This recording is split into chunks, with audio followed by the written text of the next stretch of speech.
Mais uma edição do programa Religare e vamos falar hoje sobre um ser humano muito especial que nos deixou há pouco tempo, foi para um outro plano, como ele mesmo costumava dizer, e nós não o teremos mais fisicamente, que deixará uma grande saudade.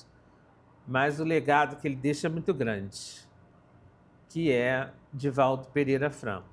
Para isso, nosso convidado hoje é Alexandre Pereira, do Conselho Espírita do Estado do Rio de Janeiro.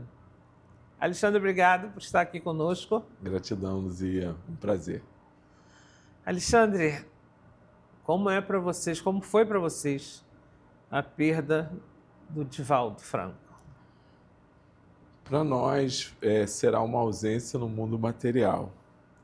Divaldo tinha e tem um trabalho grandioso junto ao movimento espírita, mas de um tempo para cá, por conta da idade, dos problemas de doença, nós já sabíamos que em algum momento haveria o desencarne. Claro, pedíamos a Deus, a Jesus, aos bons espíritos que deixasse ele por um tempo conosco, né? Mas somos egoístas. Mas somos egoístas, mas o tempo é o tempo de Deus, é o tempo que ele precisava completar a sua tarefa na Terra, e ele foi bem, né? Queria te fazer uma pergunta, é uma vírgula. Certo. Divaldo, um espírita conhecidíssimo, respeitadíssimo. Chico Xavier, um espírita muito respeitado.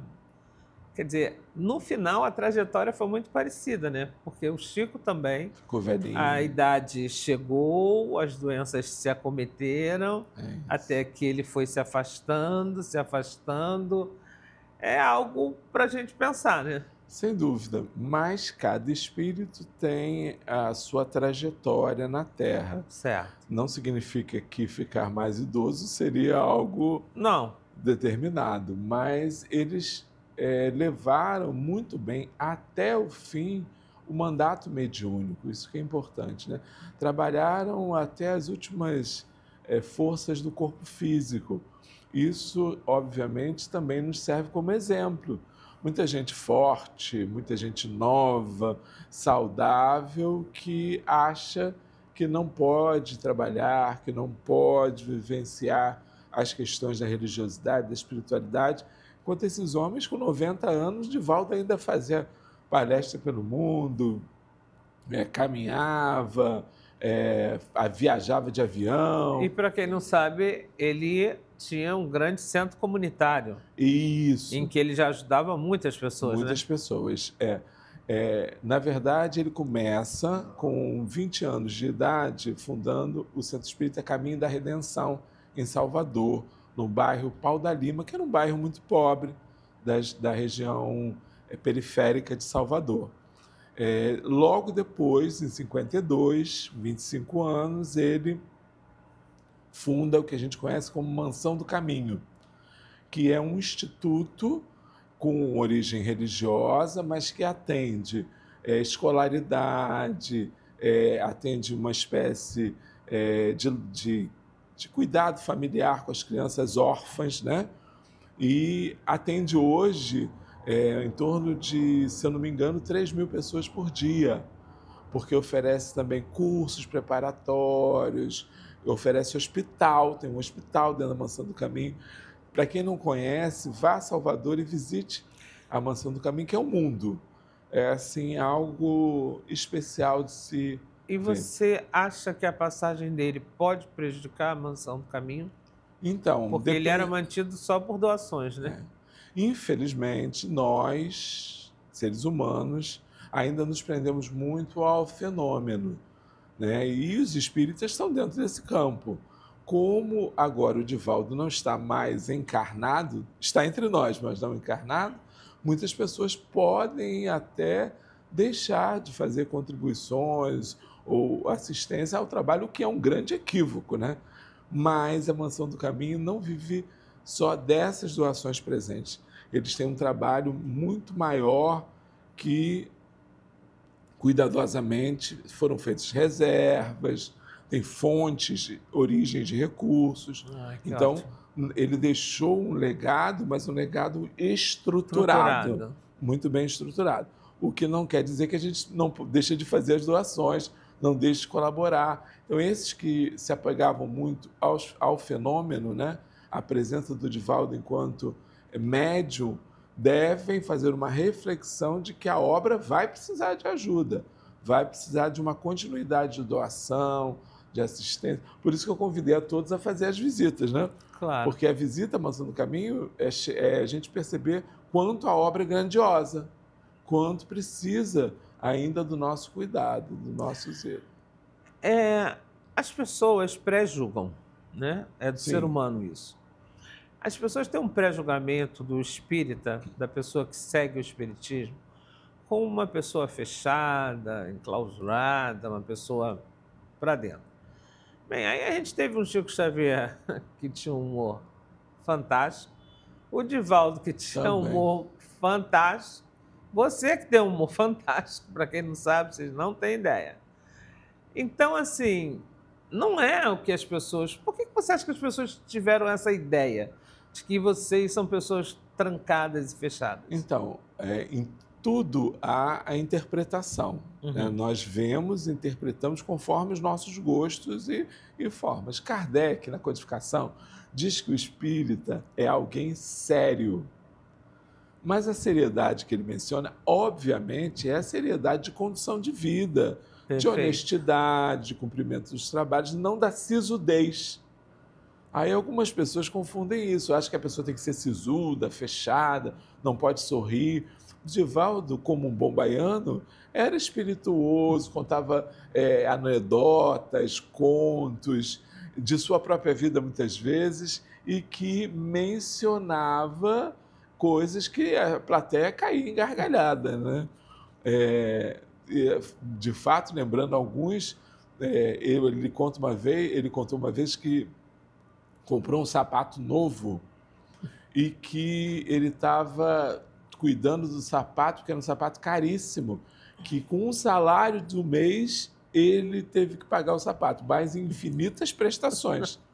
Era funcionário público, ele trabalhava no IPASE, né? Que é o Instituto de Previdência, era escriturário no IPASE, e ele dividiu isso infinitas vezes. Mas aí o sapato virou peça de ouro, né?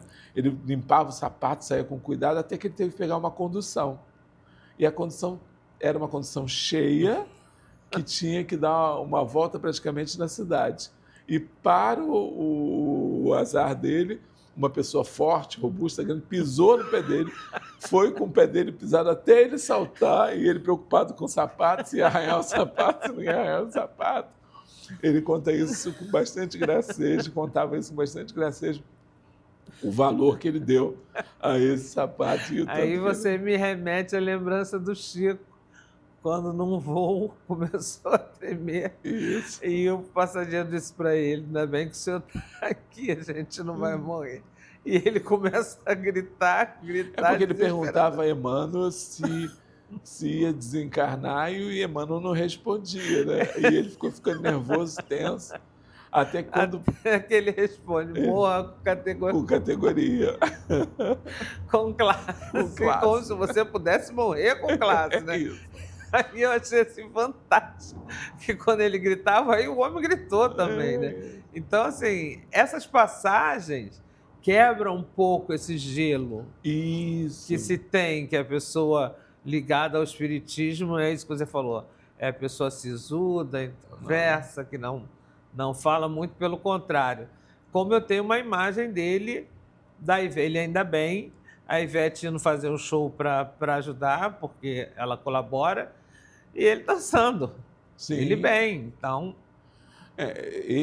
foi um homem que não viveu só para o Brasil, sabe, Luzia? Ele viveu para o mundo. Ele é doutor honoris causa em várias universidades do mundo. Ele tinha o título de embaixador da paz de uma instituição da Suíça, em Genebra.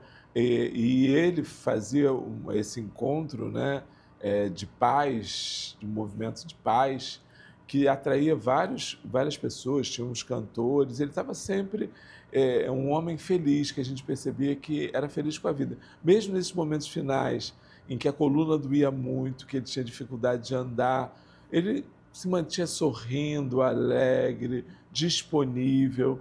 Óbvio que algumas pessoas pensam, mas essa disposição era relativa, nem todo mundo conseguia chegar até ele, porque as pessoas abusam, né, Luzia? Infelizmente, as pessoas criam uma espécie de visão de idolatria com a criatura e tolhe a liberdade, desrespeita o senso do comum, do cuidado, do sossego da pessoa, invadindo, né, o seu campo de particularidade. Então, às vezes, precisava afastar mesmo algumas pessoas. Certo. Era justo para que ele mantivesse, mas era sempre um homem muito disponível. E o que ele deixa de obra? A Mansão do Caminho, que é uma obra imensa, mais de 250 livros psicografados, né, que vão ainda gerar muita renda, a Mansão do Caminho. Tem algum livro dele sem ser psicografado? Não, falando de sobre dele, ele? eu desconheço. Essa preparação mediúnica dele foi desde muito cedo, né? Ele foi médium a vida inteira e um médium ostensivo.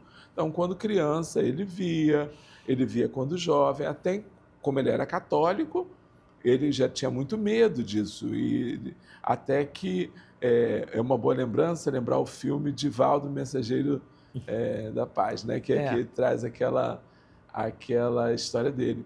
Mas até que ele vê a mãe do padre, né? E o padre passa a acreditar que realmente ele precisava estar mais voltado ao estudo. Ele estuda o espiritismo, ele se torna um espírita convicto, como eu disse, funda o Caminho da Redenção, que é o Centro de Salvador, e passa a psicografar. Mas, como todo médium, ele passou por um período de treino.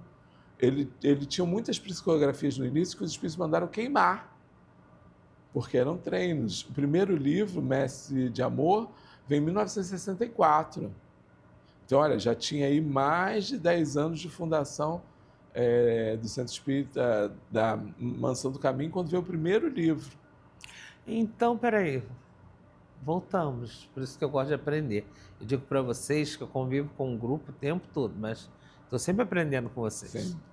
O Espiritismo também não é uma religião que você acorda e diz, hoje eu vou ser espírita. Não. Não. Ele tem um aprendizado. Isso. Óbvio que a pessoa pode aderir à filosofia no momento que quiser. Perfeito. Mas para se tornar espírita, usei essa palavra convicto, né, e experiente, a modo de estar confortável no fenômeno. Realizar um trabalho mediúnico, ou seja, a psicografia ou na fala, ele precisa ser preparado. Precisa ser preparado. E o tempo, obviamente, é muito relativo. No caso dele, o livro surgiu um pouco mais de 10 anos depois, mas outros muito mais tempo depois, porque depende da dedicação, depende de como se prepara. Há um caso também muito interessante, que ele pegou um dos livros da codificação, se eu não me engano, o Livro dos Espíritos, leu. Aí Joana de Anjos disse para ele, lê de novo. Aí ele leu de novo. Aí perguntou, agora já li. Ela disse, não, mas lê de novo. Aí ele leu. Aí ele disse, não, agora eu já li 3 vezes, né? Ela disse, não, agora você vai ler e estudar. Quer dizer, tem esse preparo, esse esforço. Total. A pessoa acha também que, no caso do espiritismo, não tem essa ideia de que o espírito faz tudo para a pessoa, não, entendeu? Então, a gente não é o espírito que faz a palestra, o espírito... Não, eles ajudam, né? Eles intervêm, mas não interferem. Então, é preciso que a máquina, o indivíduo, esteja preparado, aprimorado. Espera aí que a gente vai voltar para falar disso. Tá bom. Nós vamos no intervalo bem rapidinho e voltamos já.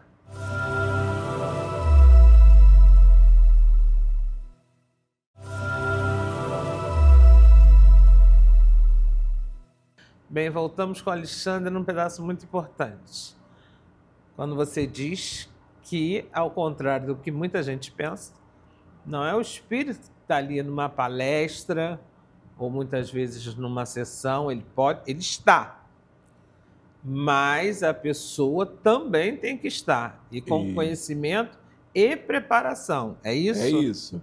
Há um exemplo também do Divaldo, que quando ele foi fazer uma palestra, não lembro exatamente o local, agora foi no local do Nordeste, e ele não estudou, não se preparou. Ele contava isso, achando que os espíritos iam passar para ele toda a palestra. Ai, para. Quando chegou lá na hora, não viu ninguém atendeu, e ele pedindo muita ajuda, pelo amor de Deus, ficou naquela saia justa, até que alguém veio e disse, olha, nós vamos te ajudar, mas você teria que ter estudado.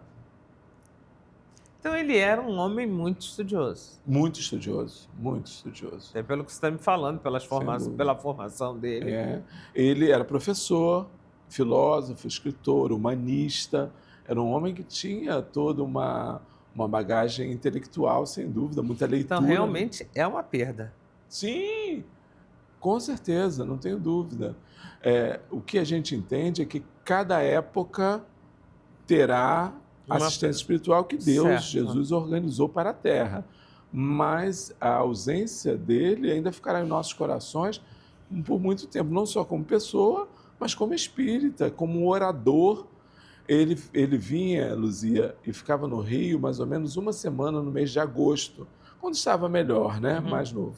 E isso fazia palestras em várias instituições, essas palestras eram lotadas e depois finalizava com um feirão no Colégio Militar, que eram barraquinhas de centros espíritas, de instituições, tudo voltado a arrecadar dinheiro para a Mansão do Caminho, nesse feirão. E participava de congressos, de encontros no Rio de Janeiro. A vida, e como eu disse, no exterior, a vida mediúnica dele, especialmente na questão da oratória, era exaustiva, né? Ele, às vezes, estava num país no dia estava no outro país, no outro dia estava no outro país. Quer dizer, é uma dedicação assim... Assim, a gente sabe que ninguém é substituível. Essa história que ninguém é insubstituível é mentira, porque se a pessoa é única, se ela é ímpar, ela não pode ser substituída.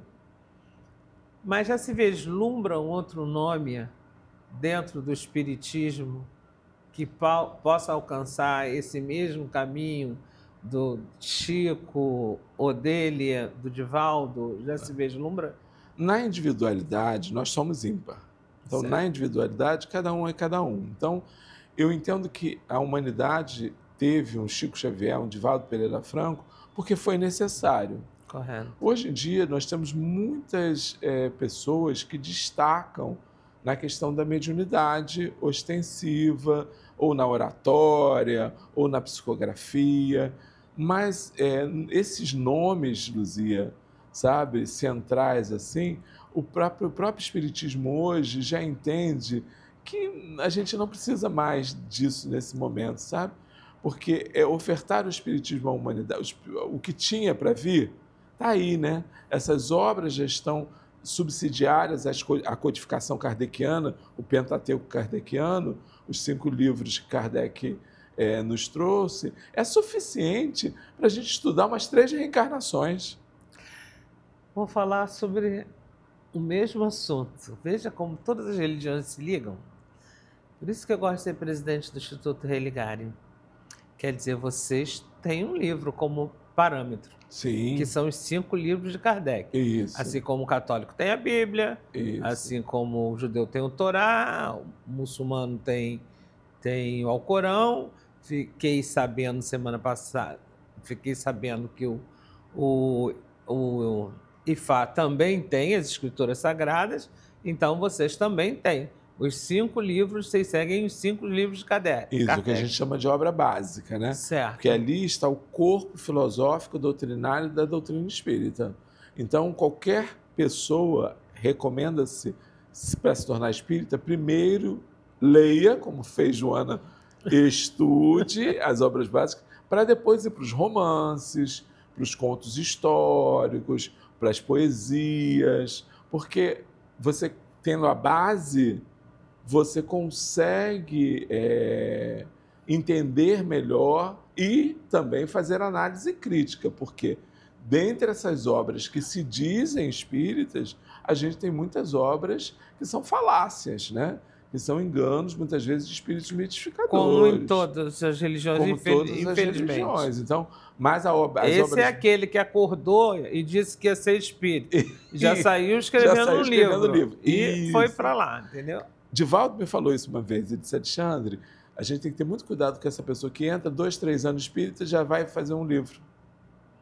Porque isso tem um composto que é a inexperiência, a falta de vivência, a maturidade, o alcance da maturidade.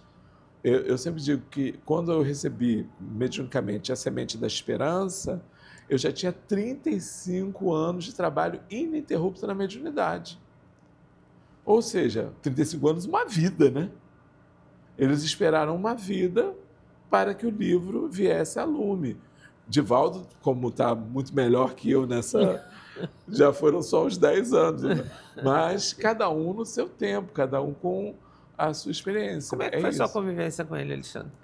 Então, eu nunca tive uma convivência assim íntima com ele. Certo. Até porque eu não tive naquela geração onde ele esteve mais novo, mais de convívio. Já peguei ele nessa fase de mais velho, de mais maduro.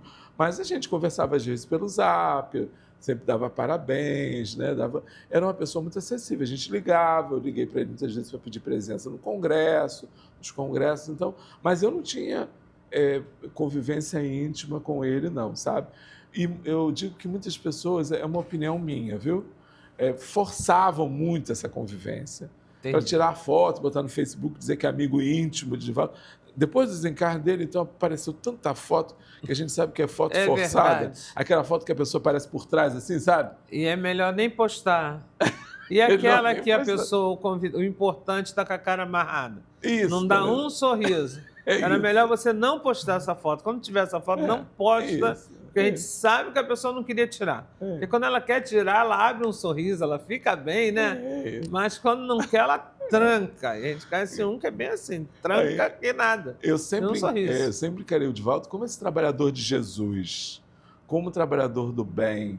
Então, eu nunca procurei ter nada que... Mas a gente chegou a conversar, a gente ria e tal, mas nada que pudesse dizer que eu era amigo íntimo dele.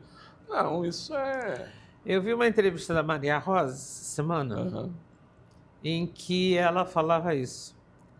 Ela era católica e passou para o espiritismo. Só que ela levou muitos anos dentro do espiritismo aprendendo. Ela ainda não fazia nada. Ela começou a fazer quando a filha dela fez a passagem.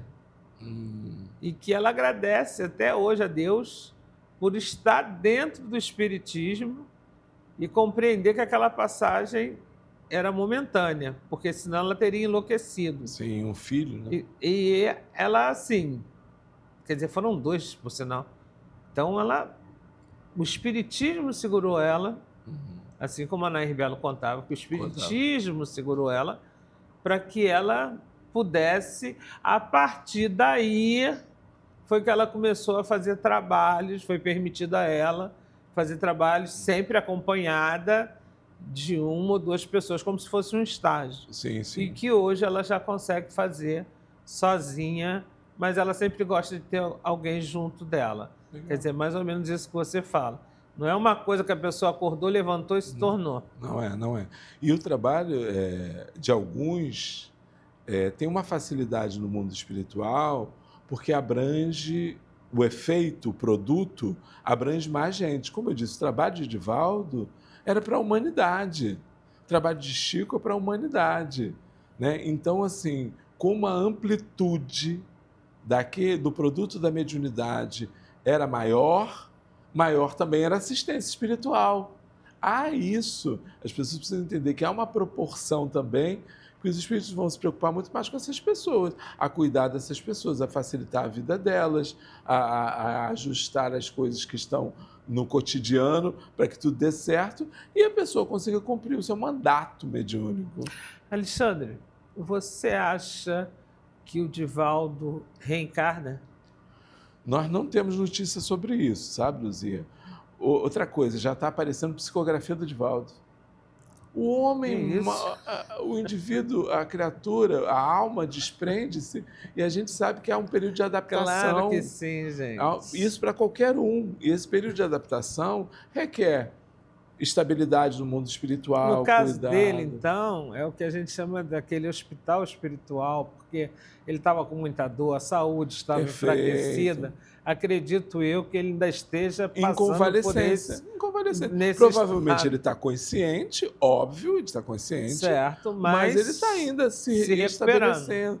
Mas assim... Já tem psicografia. Já tem psicografia, porque as pessoas começam a querer adiantar esses processos. Porque se dizer espírita, vocês já sabem isso hoje, se dizer espírita não significa que a pessoa é espírita. Eu sou espírita. Não, mas você está nesses padrões que a gente vem colocando? Não, não estou. E aí há um efeito, só para pontuar, muito ruim sobre isso. Porque as pessoas que não querem ter essa disciplina que a gente conversou, elas começam a criticar o movimento espírita, dizendo que é ortodoxo, que é sectarista, que é separatista, porque, na verdade, ela quer viver o laissez-faire, né? Na verdade, ela quer transformar o espiritismo no que ela quer. Ao seu gosto. É isso, ao seu gosto. Ela quer esquecer tudo que foi criado, tudo que se passou, e ela quer que seja do jeito que ela quer. E que não pode ser assim. Que não pode ser assim. Você vê uma disciplina de Divaldo de queimar um bloco de psicografia imenso, porque os espíritos disseram bem, ele queimou. Então, há de se ter disciplina. E um homem desse que tinha uma vida preenchida de trabalho, imagina quanta disciplina ele devia ter. Ele dormia hoje na casa de uma pessoa, amanhã na casa de outra, amanhã no hotel, amanhã viajava para a Europa, daqui a pouco estava no Rio. Então, tem que ter disciplina, né, Luzia? Senão não consegue. Aí você me diz, do Divaldo não se tem essa notícia se ele irá ou não reencarnar. E do Chico, tem? Do Chico também não. Não. O que acontece, assim, a gente sabe que esses espíritos, a gente está num momento de transição planetária. Correto. E esses espíritos vieram para nos ajudar a passar por esse momento. Quando nós estivermos estabilizados no que a gente chama de mundo de regeneração, onde o bem prevalecerá, ainda existirá o mal, mas em muito menor quantidade. É provável que eles voltem, né? Voltem para nos ajudar em novas missões, em novas vidas de dedicação, de plenitude. Mas determinar, dizer vai ser, a gente precisa que alguém diga. Ou Joana de Anjos, ou outro espírito. Outra coisa que se fala muito é que, como Divaldo agora desencarnou, Joana de Anjos vai encarnar. Como foi feito, como diziam de Emmanuel e Chico. Mas isso não é garantido, depende de vários fatores. Pode mudar, chegar do outro lado e dizer, não vou agora. É preciso mais naturalidade. O espiritismo não é determinista. As pessoas acham isso, mas não é. Embora a gente saiba que há muitos acordos no período pré-reencarnatório, não há determinação porque a gente tem livre-arbítrio. Alexandre, eu acho o espiritismo um assunto muito delicado. Delicado pelas pessoas que perderam seus entes queridos, né? Então, eu vi uma vez no programa da Fátima Bernardes uma coisa que me emocionou muito. Era uma das mães de Chico, que perdeu o meninozinho, e ela estava no programa. Só que no programa também estava Cristiane Torlone. A meu ver, a produção não pensou no caso. E quando a mãe começa a contar sobre a perda do filho, sobre o que ela sentiu, a câmera corta para Cristiane Torlone, que está em lágrimas. Porque também vivenciou isso. Né? Eu acho que ela não deveria estar ali. Porque é um assunto delicado, não é? Muito delicado. O espiritismo? Assim, ele deveria ser natural.